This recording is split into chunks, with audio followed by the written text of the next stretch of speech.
Welcome to this latest update on our portfolios, where I will cover our thoughts on markets and update on the portfolio changes we've just made. Regular viewers will know that we've been focused on two key areas of concern over the last year now, the return of inflation and rising geopolitical tensions. First, inflation. This has been one of our big calls over the last year. It was a minority view 12 months ago, but now it's very much the hot topic of discussion. For portfolios, we've been maximum underweight to bonds, but the big question now, is what now? And I'd make several points. So here in the UK, it will continue to worsen over the coming months.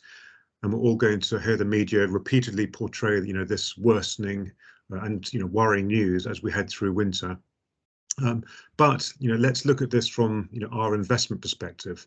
Is there any good news to look forward to?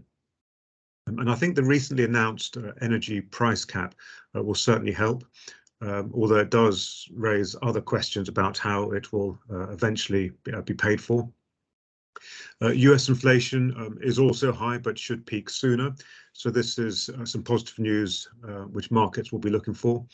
And another bit of potential good news is that much of this pessimism is hopefully being discounted into markets. And this is what we want as investors. We've got yields on the UK and US bonds, government bonds are now about 3.25%, 3.5%, and even higher for corporate bonds and high yield markets. So we could be approaching the peak and when we'll see prices stabilize and then potentially start to recover. And the other area of concern we've had for over a year now is, being cautious with respect to rising geopolitical tension. And one way we have invested for this is to be overweight the US dollar in both equities and bonds, and this has also paid off. So let's turn to our portfolios and the small changes we've made this month.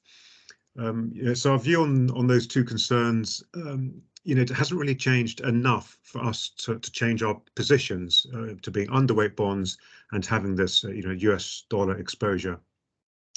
Within bonds, even though current yields are starting to make them, more attractive, we're staying underweight, just given the uncertainty around when inflation will peak and how fast it will start to fall back again. And against this position, we're overweight alternatives and market neutral funds. And then turning to equities, we're remaining overweight, and this is where we're finding some of the most exciting opportunities. And we've got a blend of more defensive funds and more so in lower risk portfolios, growth funds, and these typically have exposure to long-term themes such as healthcare and technology, and also more cyclical or value funds. And these typically have exposure to sectors such as financials, materials, and energy.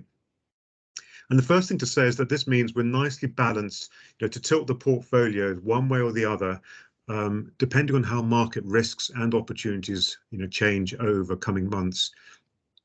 And experience has shown that there are times when you want to be, more aggressively positioned in your portfolios, taking strong views on sectors and themes, and other times when you want to be less aggressive while still being fully invested. And just at the moment, we're more towards the latter. And one real positive we're finding in a number of equity markets, and particularly in some of the more cyclical funds, is that a lot of the bad news, about impending recession seems to be discounted into prices, and that's what we're looking for. And so we're being positioned and waiting for just some of the bad news to start to lift. So we're making very little change this month, but one area where we are continuing to gradually increase is commodities, where we can see rising demand, particularly with regards to the green revolution, but with tight or even disrupted supply. So just to wrap up, we continue to have some big clouds overhead and on the horizon, but we should remember that markets are forward-looking mechanisms. So there comes a point when much of the bad news gets priced into markets. So, for example, as soon as there's greater visibility on the path of inflation, then confidence can start to return and markets can start to recover.